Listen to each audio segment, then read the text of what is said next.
چراغی در میان این شبستان روشن است، تو تنور نان گرم مرد چوپان روشن است. شک نکن قصد پلنگ تیز دندان روشن است. امشب از داغی دوباره چشم ایران روشن است. یوسفی رفته است داری وضع کنعان روشن است. تک سواران تیز میتازند در صحرا هنوز، از تلاطم باز ننشسته است این دریا هنوز.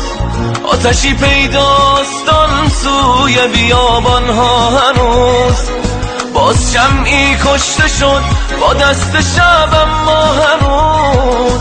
این شبستان کهن با نور ایمان روشن است. بارها جرأت ما را سر و سامان بده، انقلابا مشق هوشیاری به فرزندان بده.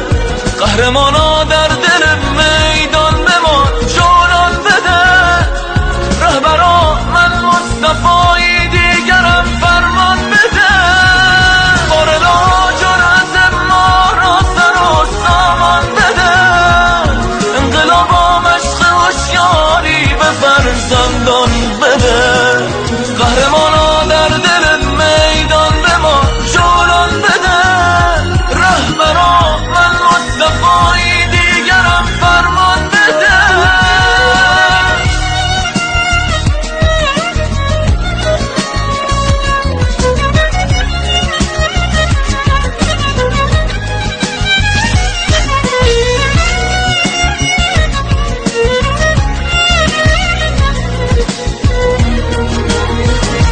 کی به اندک بادی اقیانوس لرزان می شود، کوه کی با یک خراش ساده ویران می شود.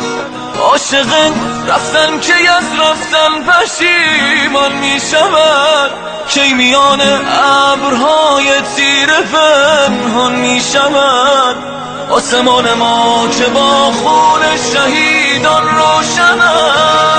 مرتضی بود کارش خیر شیدایی نبود، مجتبی میگفت دیدن غیر زیبایی نبود. شد پشیمان هر کسی اینجا زلیخایی نبود. مصطفی هم رفتاری او همین جایی نبود. مردهای مردا آغاز و پایان روشن است.